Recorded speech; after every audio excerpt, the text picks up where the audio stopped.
So, good afternoon mga kabady. Another day, another blessing, and another vlog. So, ngayon nandito tayo sa tindahan. Kung makikita nyo po sa background. May pumunta ditong ano yun tayo? Supplier? Hindi. May pumunta ditong supplier. Supplier sila ng mga vitwine, mga ropes. So, binigyan niya kami. Hindi niya kami binigyan ng ano. Ibig sabihin, nagpalitan kami ng contact kasi yun yung matagal na namin hinahanap ni Maki. Sa wakas, nakita rin. Parang nagkusa. Nagkusang lumapit sa amin. Tagal na talaga kailan pa nag-start yung tindahan namin. Actually, hindi lang natatauhan yung tindahan namin pero matagal na kami nag-start. So, ngayon naka-open na kami. Ayusin namin ni Ate May. O, di ba? Dami namin ayusin. Dami namin project. Pero napag-usapan kasi namin dito sa tindahan. Kasi malay nyo po, dito na po kami tumira sa tindahan. Papalagyan ng kisame, pipinturahan, tapos i-vinyl itong nasa baba para kahit yung mga bata nandito, alam nyo po yun, yung parang homey talaga siya. Pwede silang mag-ikot-ikot, madali ring linisan kesa yung nakaano siya, rough pa lang yung floor, yung alikabok nakakapit. So, ayun, thank you sa supplier. Ramco yun no? O, diba?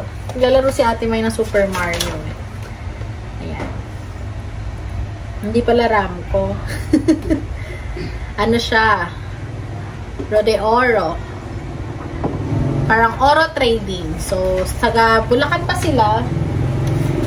So, namali siya mga kabady ng way. Parang pabagong sikat siya. Dito siya pumasok sa Santa Isabel. Then nakita niya, sabi niya ang galing. Destiny talaga magkita kami ni Kuya. Kasi yung supplier ko dito yung orderan ko dito sa pambalag ko is medyo pricey pa yon, SRP yon. So yung sa kanila talaga distributor's price. So malaking bagay. So talagang bagsak presyo kung makikita nyo. Kung ibebenta ko pa siya ng SRP is malaki-laki pala yung patong, malaki yung kita. So bultuhan nga lang siya mga kabady. Pero may stock pa ako. Ganun din. I-order ko na lang muna. Kasi maganda naman mas marami kang stock. Tapos ayusin nga namin to. Si Ate May tumatao dito sa tindahan namin. Tapos, ayun mo, mapapansin nyo, may space na siya dito. Tapos mga kabady, nasikaso ko yung doon sa Lucky Farm Extension namin, yung papel. Kasi yung Lucky Farm Extension din mga kabady, ano yun? Basal yun, magiging basal yun. Pag yung title niya is nasikaso na, kami ang pinaka-first owner ni Maki. Tapos, check din namin yung tax nun. Kasi, for sure, may mga tax na hindi pa nabayaran doon. So, ayun. Ayun, nasikaso ko siya. Tapos, pupunta ako ngayon sa barangay. Para malaman ko rin kung ano mga kailangan kong asikasuhin. Tapos, kakausapin ko by tomorrow yung magkaasikaso ng title. So, kasi yung dun sa Lucky Farm mismo is may title na siya. Lumabas na yung titulo niya. So, ito na lang isa uli. So, ayun mga kabady. Tapos yung update. Ayun, yung update. Si Ate May, maraming nagtatanong kung umalis na ba daw si Ate May sa amin or aalis na ba daw si Ate May sa amin kasi masyadong mahaba ata yung bakasyon niya. Sabi niya po kasi hahanapin niya pa yung sarili niya. So, sabi nung hindi. Papahinga siya. Napapagod ka na sa amin, te. Diba? Ano lang siya, quality time sa kanyang family. Kasi ano niya sa amin mga kabady, ang schedule niya is, dapat Monday to Saturday. Diba, te? Monday to Saturday, tapos, pero, pumapasok siya ng Sunday. Pero hindi ko, minsan, diba, te, inaanuhan kita. Minsan, pinapakiusapan ko siya ng Sunday, pero, madalas, gusto niya pumasok ng Sunday. Kasi kahit, sa bahay lang. Tunga nga kaming dalawa doon. Nandun lang siya. Mas gusto niya doon sa bahay eh. Ano gagawin natin mga kabady? Yun. Si Ate May choice niya yun na sa amin pumasok. Na nandun lang siya sa bahay. Wala siyang, nung last year ba last school year, mas si Ate May, aligaga kasi nga nandiyan yung mga chikiting. Nandiyan sila Missy, si Amara. Si Missy at Amara, sobrang, sa kanya. Attach. Binibaby niya kasi. Ngayon naman si Marcos. So, ayun, nasa Taguig na yung tatlo. So, makakapagpahinga na si ate. May makakahanap na siya love life. Oh, ay. So, ayun mga kabady update ko. Hindi siya aalis sa amin. Tsaka kung aalis man siya, sabi niya nga sa akin, kami daw yung magpapaalis sa kanya. Tama, te? Hindi siya yung aalis sa amin. Parang choice namin, napaalisin siya, pero siya, kung magkukusa, hindi. Oh, loyal. Tapos yun, magpapareban din kami mga kabady. Pero parang feeling ko hindi naman kailangan reban ng buhok ko. So, comment down below kapag na-reach natin yung 100k. Yung butal nun kay Ate May. Ang pareban lang naman Ate May, 2,000. 2,000, maganda na yung buhok mo. Reband is 2,000. So, yan. Sige, yung isang video natin ilalaan. Next video natin, ilalaan natin ko sa sahuri. Yung kaya naman. Ay, pang reband na siya. Kailangan bago sila magkita ni tatay niya. Oh. Yung dun sa di ba? Sa November, kailangan naka-reband na daw siya. Pero magli-leave talaga siya mga kabady. So, lang isang taon. O, tingnan mo, isang taon pa gusto mo.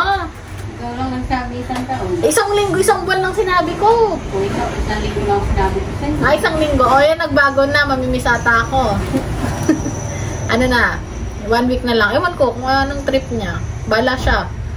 Basta pag nakita niyo hindi ko siya kasama, nakalip na siya nun. So, yun mga kabady.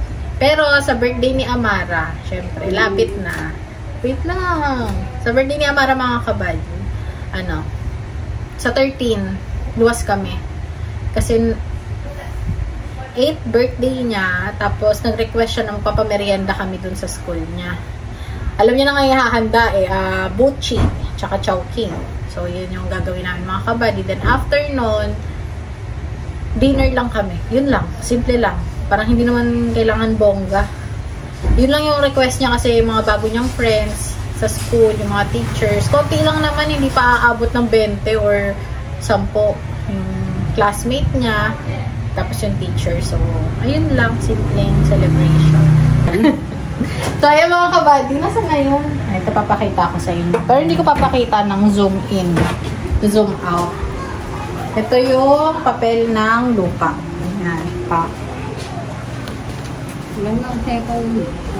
Tapos, kulang na lang ng pirma ni kabady. Tsaka isang pirma pa.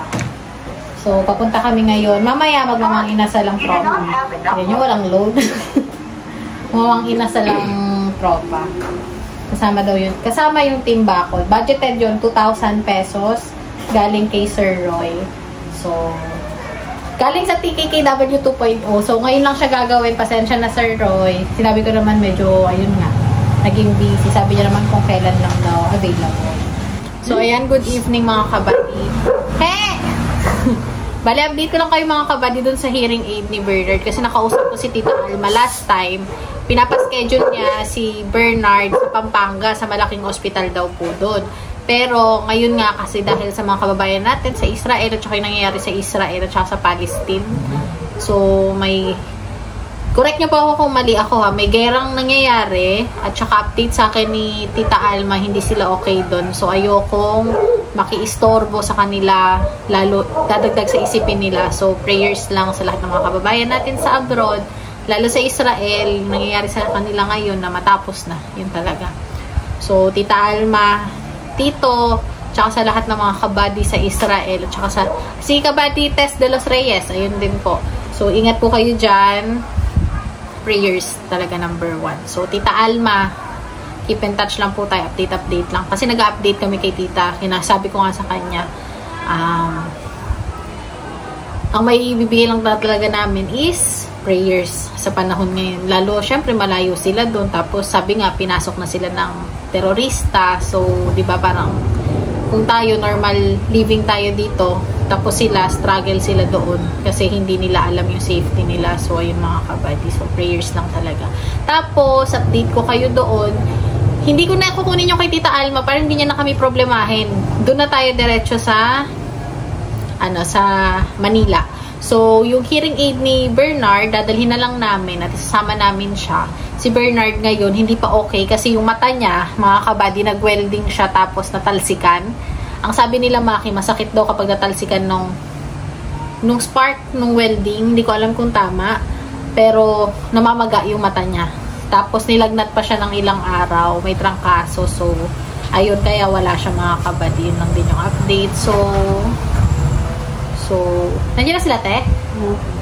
So ayun mga kabady, update na lang tayo dito sa vlog, tapos mamaya nasa Mang Inasal kami. Thank you TKKW 2.0 sa pang Mang Inasal. Yan mga kabady, by November meron kaming i-share sa inyo ni Maki.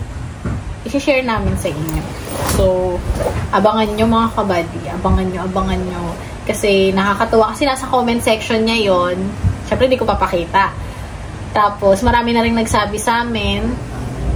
Marami na rin, basta, sobra yung November is, etong year na to napaka parang roller coaster sa amin, pero puro positive ang mga nangyayari. So, thank you so much.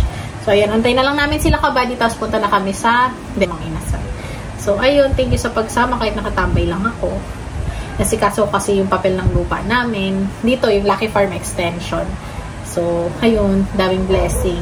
Tapos, si Marcus, may Halloween party sila sa school. Tapos, yung dalawang bata rin, by next week, nandito na sila. Kasi si Amara, by 13, birthday niya. So, puntahan namin siya doon kami sa bahay, sa Taguig. So, ayun lang mga kabady. Syempre, thank you kay Dada, tsaka kay Mama. So, ayan. Thank you so much. Alam niyo na yan. Si Dada talaga yung number 1 high blood sa amin kapag kahit anong nagaganap sa amin. Alam niyo naman, tatay. Yung nanay ko kalmado lang eh. Kasi nandun lang siya sa heritage. No comment na si Mama eh. So, si Dada na lang yung naka-high blood sa amin. Sa mga nangyayari, sa mga alam niyo na. So, ayun mga kabad. Wala pa sila. Nagugutom na kami. So, see you sa bahay and see you later.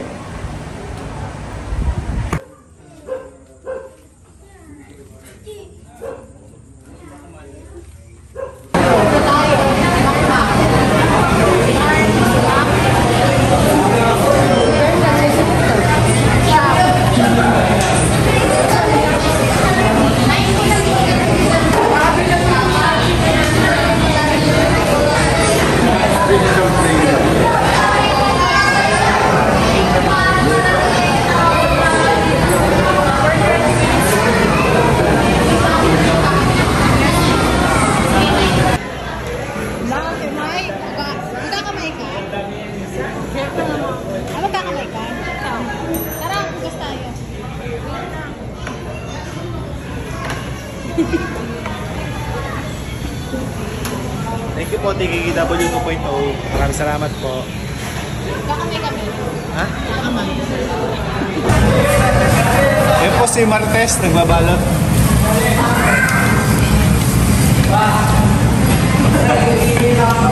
Kinamay pa na. Sobra na malinis yan, insan. Kinamay mo na yan, insan. Sobra na malinis yan.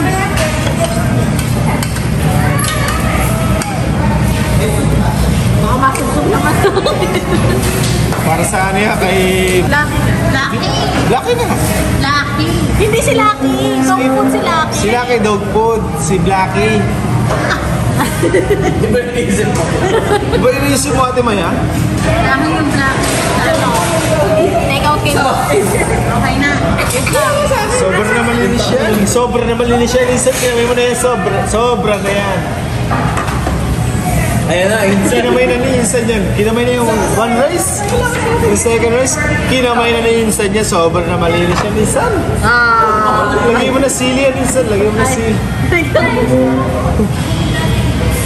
Wala nang sili. Si ate ba't pinag-take out na si Rex? Hindi, nalagyan na dyan. At, plastic mo daw, meron daw.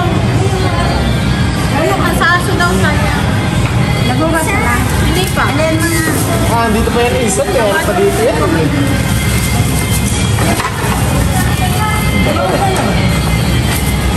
Diba? Sobra na yung buto-buto yan, Insan. Walang sausawan mo. Sausawan pa, may sausawan sa bahay. Tapos buhat mo buhos. Chicken oil ba si Bo? Buhos. Ako na lang. Chicken oil. Ano? Sa kanin niya. Sobrang naman lang tayo minsan. Tawa-tawa si Ate May. Ganyan pala yung mindset mo. Ito yung magagawa niya. Hindi ko magagawa. Yung ano, yung mag-take out? Oo, dahan-dahan. Pwede pero dyan nakakahiya. Bakit? Nagbayad ka? Magbayad tayo ng buo. Ang hirap nakatayo, nagbayad tayo ng buo.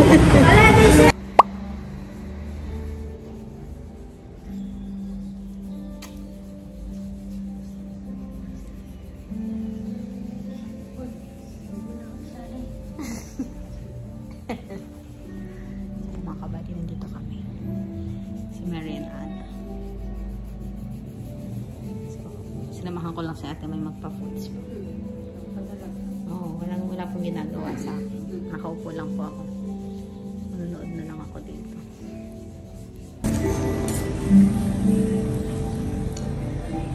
Teman.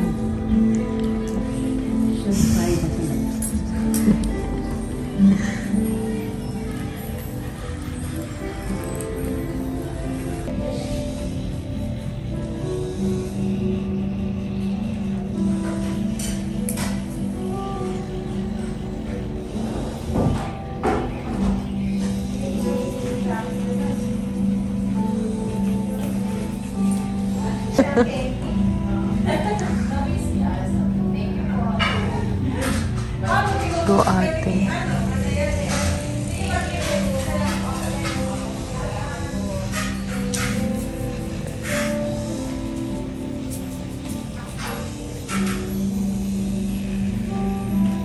So ayan mga kabady, oh. Nakapinantik na.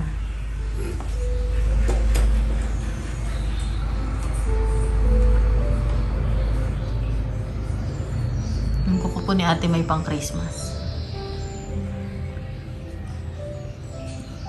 Gel yan mga kabady para hindi na ano. Tsaka yung pahay nila.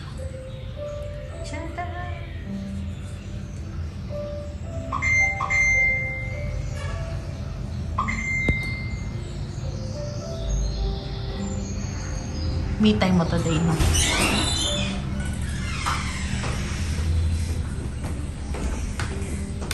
Mo. Para nga tatlo. Di ba po tatlo? Mali pala, hindi pa ata niya nalalagyan ng ano. Ayoko na kumain. Sabi ko, ikaw na lang. Hindi pwede. Pares tayo ulit. Nakawa. Ayoko na, di masarap. Ay, hindi ba masarap? Di ba? Ay, kasi lechon yung sa'yo.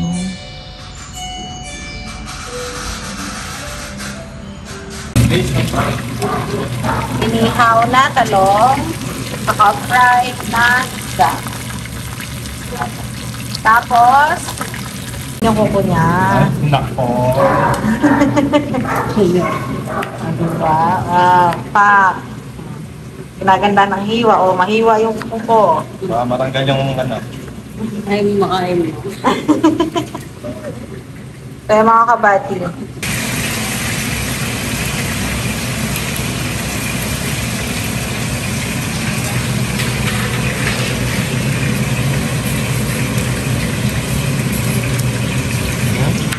Pinagas-magas ni Insan. Sobrang malinis siya ni Insan.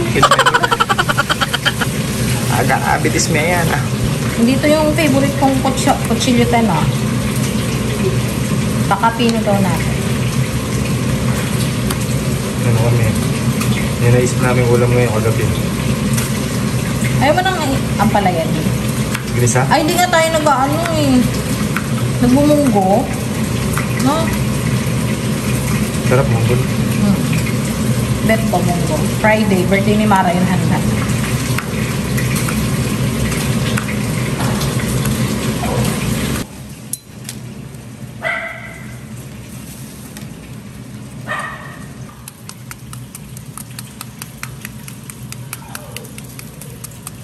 Ay, chef yan.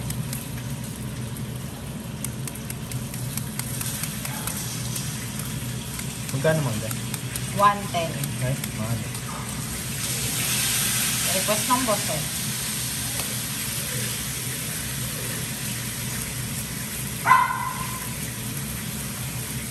Sarap ulam yan. Masarap mga paano yan.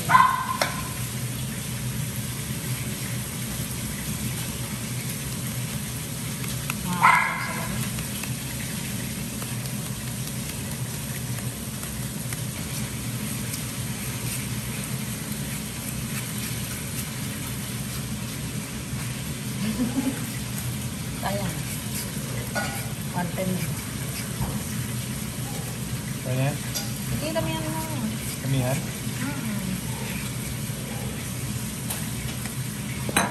Kulang yung sibuyas, no? Oo, dadagdagan. Ayan, no? Bigay ko na lahat to. Oo. Lagay ko na rin to. Bagatan mo yun. Yan ang mga kabal. Kasama to. O, pak. Tapos may itlog na pula. Pak. Pwede na natin yung itlog na pula?